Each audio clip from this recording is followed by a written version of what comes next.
Greetings. Welcome to the Liminal Voyage. There's a lesser-known survival response that many of us carry.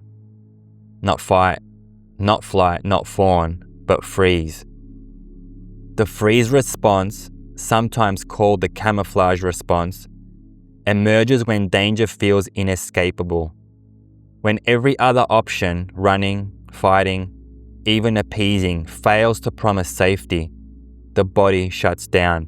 It hides, it numbs, it goes silent.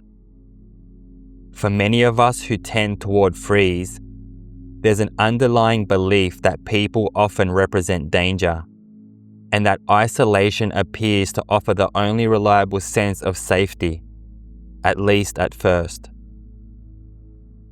For the freeze type, retreat becomes a way of life. We isolate, not always by choice, but by necessity. We become masters at invisibility, at not needing anyone, at never being too much or too needy. Our nervous system equates presence with threat and absence with peace. The freeze response is the nervous system's way of conserving energy when escape or defense isn't possible. It's a deep, instinctual pause that once protected us, but can linger long after the threat has passed. Underneath it all is often the imprint of a profoundly abandoned inner child, the one who wasn't met with consistent care, the one who couldn't rely on fight, flight, or fawn. And so dissociation became the last refuge. Disconnection became protection. In my case, this wasn't obvious at first. As a child, I was active, outdoors often, connected with other children. I didn't yet know what it meant to retreat from the world, but I remember the exact moment that shifted. It was a phone conversation, seemingly trivial but loaded with meaning.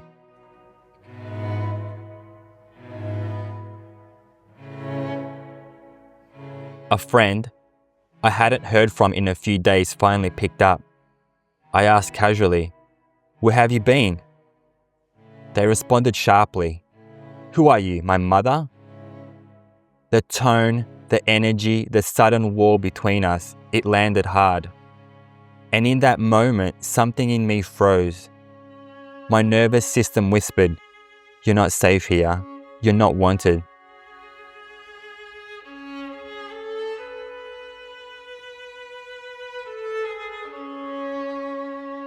Our connection faded from that incident. We didn't speak again for years.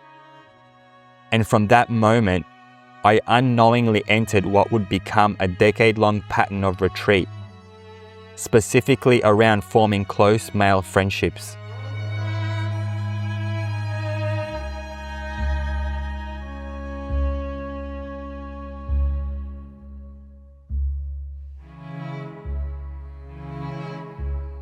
Looking back, it wasn't the sentence itself.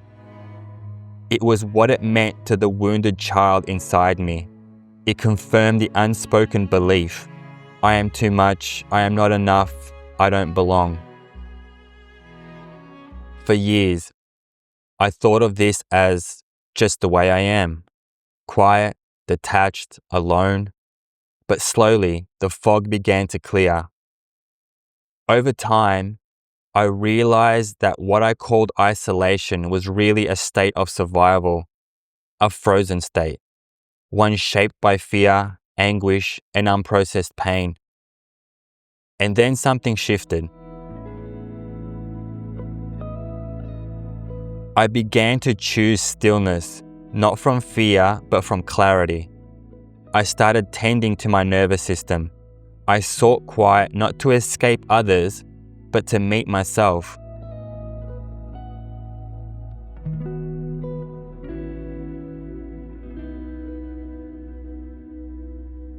And I noticed something. Future interactions didn't trigger that same shutdown. I was building the capacity to stay present. This is where the distinction emerged. Isolation is passive, it's survival mode. It's often wrapped in depression, addiction, numbness, and paralysis. It's the freeze response running the show.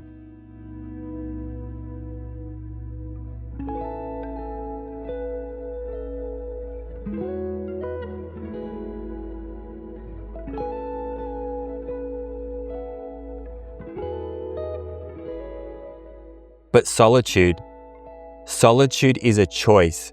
It's active, intentional, sacred.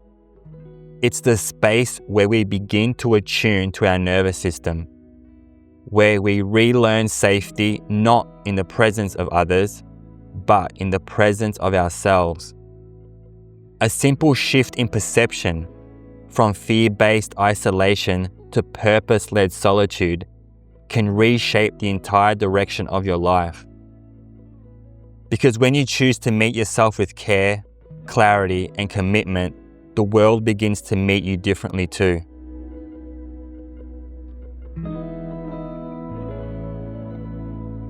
So if you find yourself in the freeze response, retreating, disconnecting, hiding, don't shame it, don't rush to fix it. There is a deep intelligence in your nervous system's design. Instead, gently inquire, am I in isolation or am I in solitude? Because solitude can be your cocoon, a place not to disappear, but to transform. You don't have to rush your emergence. Solitude, when chosen with presence, can be your sacred training ground. And maybe, just maybe, this quiet chapter is not your exile, but your initiation. Freeze can trigger deep, lengthy periods of isolation. But when reframed and redirected, these same moments can become portals to growth, clarity, and transformation. Solitude is the alchemical container where that transformation begins. Remember, the liminal space isn't a place to get stuck. It's a place to grow. Until next time.